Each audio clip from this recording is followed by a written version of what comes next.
আমরা জানতে পারলাম আমাদের দেশের অন্যতম একজন মন্ত্রী, যিনি শিক্ষা বিষয়ক মন্ত্রী, শিক্ষামন্ত্রী, তিনি শুক্রবার দিন স্কুল খোলা রাখবেন কিনা তার এই বিষয়টাকে নিয়ে অনেকেই আলোচনা করছেন। শুক্রবার স্কুল খোলা রাখাটা বা না রাখাটা এটা ইসলামের দৃষ্টিকোণ থেকে কি বলে, সামাজিকভাবে কি বলে, অনেকগুলো বিষয় রয়েছে।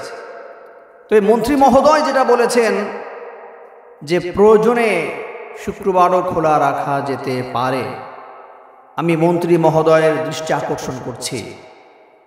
আপনি শুক্রবার দিন প্রয়োজনে খোলা রাখতে পারেন, এটা কেন? আপনি শনিবার দিন করেন, অন্য টাইমগুলোতে আপনি মেনটেন করেন।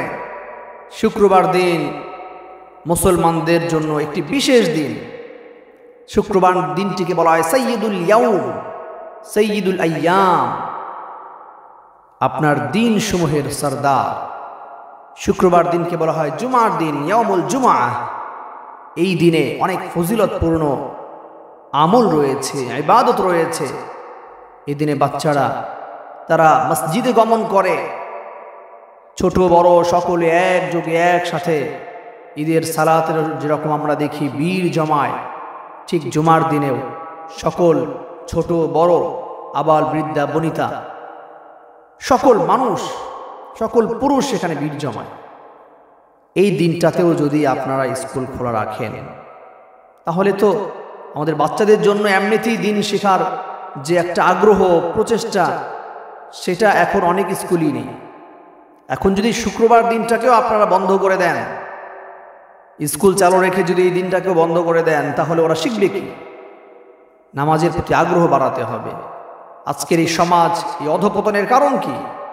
অধঃপতনের কারণ হচ্ছে আমরা ইসলাম থেকে দূরে, আমরা কোরআন থেকে দূরে, আমরা ইসলামিক শাসন থেকে দূরে, আমরা ইসলামিক চেতনাবোধ থেকে দূরে, ইসলামী শিক্ষা থেকে দূরে, ইসলামী তামাদ্দুন থেকে আমরা দূরে। যার কারণে বিভিন্নভাবে আমরা ক্ষতিগ্রস্ত হচ্ছি। আমাদের দ্বারা, আমাদের ছেলে মেয়েদের দ্বারা বিভিন্ন সময় খবর পাওয়া যায় ঐশীর মতো মেয়েরা তার বাবাকে হত্যা করছে। এরকম অনেকের স্টোরি আছে, তার সন্তান বাবা মাকে হত্যা করছে। কেন এটা? কোনোদিন নিজেকে নিজে প্রশ্ন করেছেন আমাদের এই সমাজে কেন এই সংঘটিত হচ্ছে এই ঘটনাগুলো? এর মেইন কারণ কি?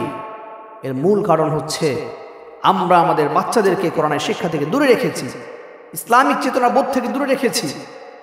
মাতা পিতার সম্মান কি, মাতা পিতার আদর্শ, মাতা পিতার প্রতি কীভাবে সম্মান প্রদর্শন করতে হবে, সেই শিক্ষা আমরা ওইভাবে দিতে পারি নাই, যেমনটা রাসূল করিম সাল্লাল্লাহু আলাইহি ওয়াসাল্লাম তার হাদিসের মাধ্যমে দিয়েছেন, যা উলামায়ে কেরাম তাদের ছাত্রদেরকে দিয়ে থাকেন। মাদ্রাসার ছাত্ররা আলহামদুলিল্লাহ সেই শিক্ষা পেয়েছে। যার কারণে আপনি দেখবেন আমাদের বাংলাদেশে যতগুলো আপনার বৃদ্ধাশ্রম আছে, কোনো বৃদ্ধাশ্রমে উলামায়ে কেরামের আব্বা আম্মাকে পাবেন না। সেখানে পাবেন লয়ার, উকিল, জজ, ব্যারিস্টার, ডাক্তার, ইঞ্জিনিয়ার, প্রকৌশলী, বিভিন্ন সেক্টরের মানুষদের বাবা মাকে পাবেন।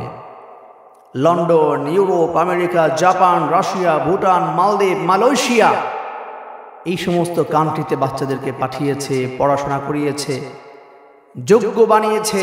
যোগ্য হয়ে এবার বাবা মাকে সম্মান দিচ্ছে বৃদ্ধাশ্রমে পাঠিয়ে।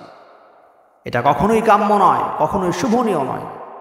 আল্লাহ তাআলা আমাদেরকে এরকম সন্তান হওয়া থেকে হেফাজত করুন। আমাদের সন্তানরা যেন কখনো এরকম না হয়, সেটা আমাদেরকে চেষ্টা করতে হবে। এজন্য কোরআনের শিক্ষা, দ্বীনি শিক্ষা, দ্বীনি চেতনাবোধ ওদের মস্তিষ্কে, ওদেরকে হৃদয়ঙ্গম করতে হবে। আল্লাহ তাআলা তৌফিক দান করুক। আল্লাহুম্মা আমিন।